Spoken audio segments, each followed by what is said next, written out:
দর্শক, আপনারা দেখতে পাচ্ছেন ছাত্রলীগের কিছু কর্মী কোটা আন্দোলনকারীদের দিকে এগিয়ে যাচ্ছে। নিউমার্ক সায়েন্স ল্যাব এলাকায় কিন্তু এখন রণক্ষেত্র। একবার ছাত্রলীগের কর্মীরা কোটা আন্দোলনকারীদের দিকে ধাওয়া করছে, আবার কোটা আন্দোলনকারীরা ছাত্রলীগের দিকে ধাওয়া করছে। ধাওয়া পাল্টা দেওয়ার মধ্যে পরিস্থিতি রণক্ষেত্রে রূপ নিয়েছে।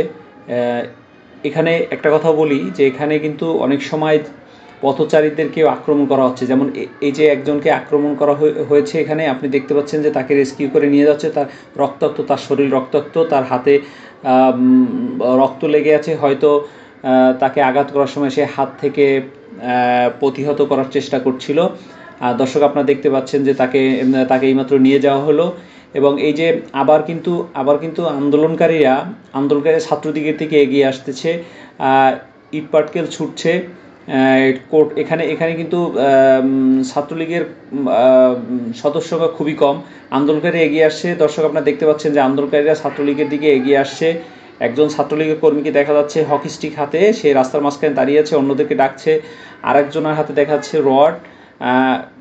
সেখান থেকে তারা হুমকি ধামকি দিচ্ছে, কিন্তু ওই দিক থেকে কোটা আন্দোলনকারীরা তারা কিন্তু তাদের দিকে ধেয়ে আসছে। দর্শক, এই মুহূর্তে সায়েন্স ল্যাবরেটরির পরিস্থিতি খুবই এক রণক্ষেত্রের রূপ নিয়েছে। ইট পাটকেল নিক্ষেপের মাধ্যমে পরিস্থিতি খুবই রণক্ষেত্রের রূপ নিয়েছে। দর্শক, আপনারা দেখতে পাচ্ছেন যে এখানে পরিস্থিতি মারাত্মকভাবে টান পরিস্থিতি।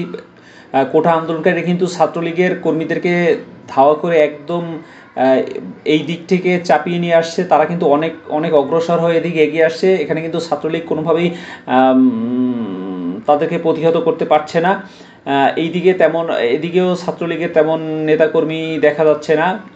কোটা আন্দোলনকারীরা কিন্তু ছাত্রলীগকে মারাত্মকভাবে ধাওয়া করছে, এবং ছাত্রলীগের কর্মীরা কিন্তু এই যে দেখতে পাচ্ছেন যে এখানে একটা গলির ভিতরে তারা ঢুকে গেছে। এই যে হেলমেট মাথায় পরা এরা বেশিরভাগই ছাত্রলীগ কর্মী। তারা কিন্তু এই যে গলির মধ্যে ঢুকে নিজেদেরকে সেভ করে তারা ইট পাটকেল নিক্ষেপ করতেছে কোটা আন্দোলনকারীর দিকে। দর্শক, দেখতে থাকেন।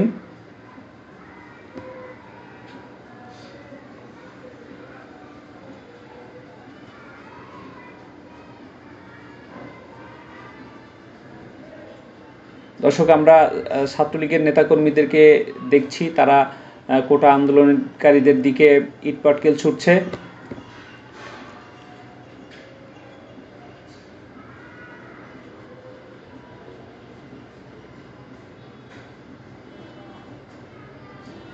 কিন্তু তারা এখন আর প্রধান সড়কে নেই, তারা ভিতরে ঢুকে গেছে। কারণ কোটা আন্দোলনকারীদের সংখ্যা এখানে অনেক বেশি, তারা এগিয়ে আসছে। এবং ছাত্রলীগ কিন্তু তাদেরকে সেভ করার জন্য তারা একটা গলির মধ্যে প্রবেশ করেছে।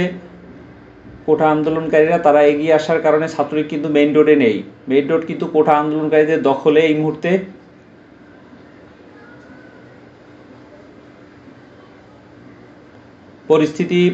পরিস্থিতি খুবই উত্তপ্ত।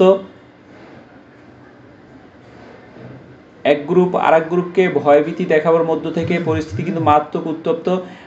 কোটা আন্দোলনকারী কিন্তু একদম অনেক কাছে এগিয়ে আসছে, কিন্তু ছাত্রলীগের সদস্যরা এখন কিন্তু আর